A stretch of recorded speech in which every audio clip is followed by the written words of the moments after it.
Замечали ли вы, что в беспорядочном количестве версий множество интересных фактов? Однажды я непринужденно сидел за майном, пил чай, все дела. В целом ничего необычного. Но вмиг меня осенило. Сложился пазл, который был разбросан многие века.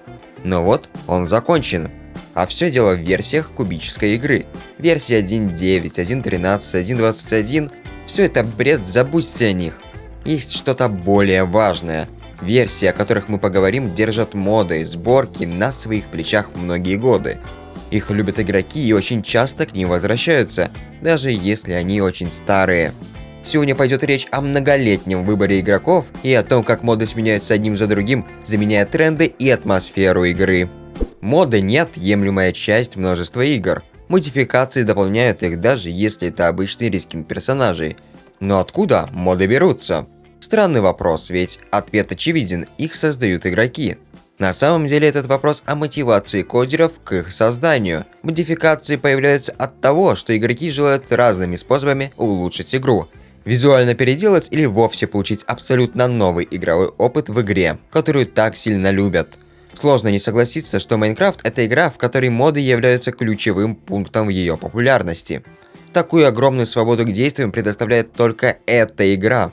Она развивает множество внутренних фрагментов в нас, что позволяет достичь хоть и несовершенства, но высот уж точно в своем любимом деле, даже если это что-то спортивное. Главное иметь на это ресурсы. Спустя 14 лет после выхода 1.0 множество переменилось как в игре, так и в моддинге, хотя тот еще существовал и в более старых версиях. Именно тогда появились первые моды на оптимизацию или другие функции, которые после были добавлены в Optifine. Он хорошо известен на старых версиях. Появились первые крупные моды, по ним делали обзоры, что было в первое время основным контентом по Майнкрафт. Создавались сборки, может быть они и были кривые и недоделанные, или вообще крашили игру, но для многих игроков это было нечто свежее и новое. Скажу честно, сам не особо люблю сборки модов тех времен. Если и начинал играть, то быстро забрасывал.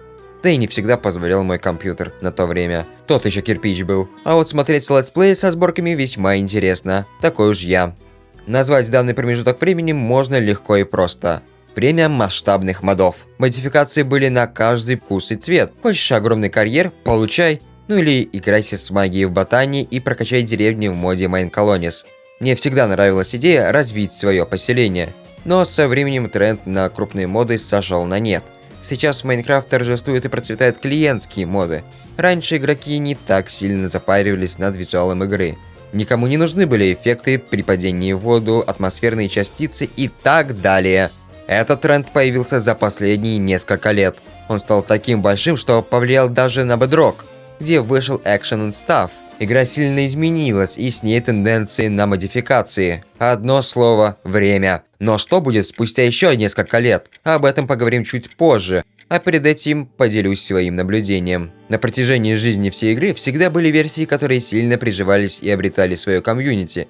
На них базируются моды и особенно сборки. Такими версиями являются 1.7.10, 1.16.5 и из самого свежего 1.20.1.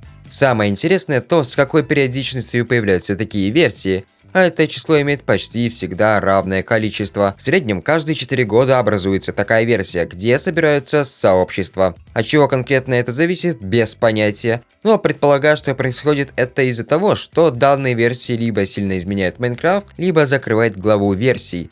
Так сказать, ставят точку. Хорошим примером будет 1.12.2, которая закрыла с собой главу небольших обновлений перед вводным. Вообще это весьма интересное наблюдение. Необычно наблюдать за тем, как люди неосознанно вместе выбирают для всех общий вариант.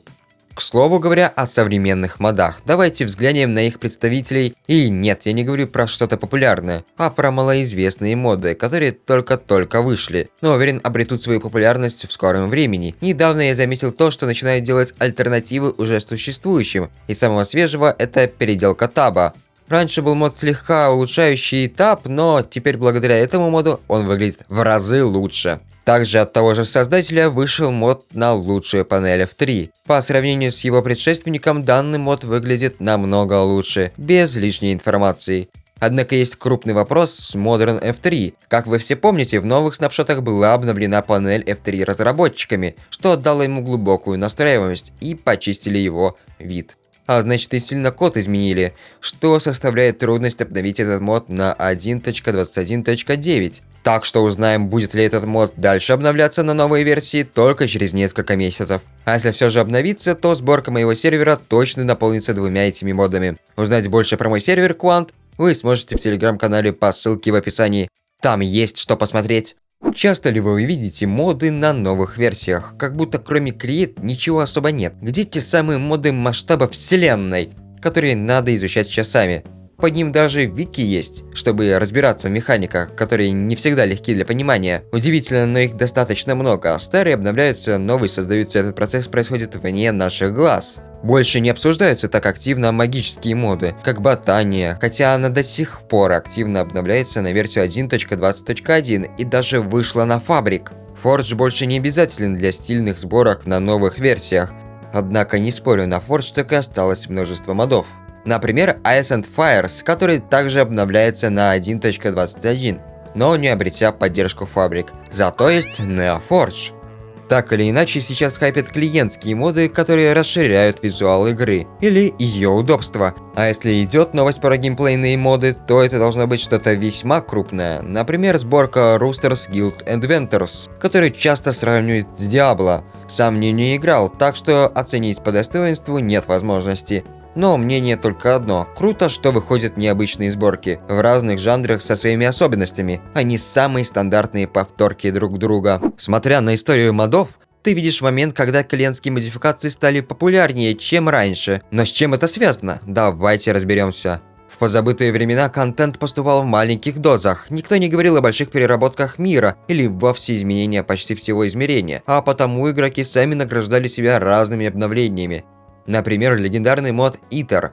А если измерений и боссов не хватает, то есть всегда Divine RPG. К слову, два этих мода есть и на новых версиях. Последний даже на 1.21.1. Так что не знаю, кто там говорит, что модов на новых версиях нет. Даже старички постоянно обновляются. Но вот, наступил переломный момент. Обновления стали больше, на Майнкрафт лайвах можно проголосовать за моба. Короче говоря, много контента для игроков.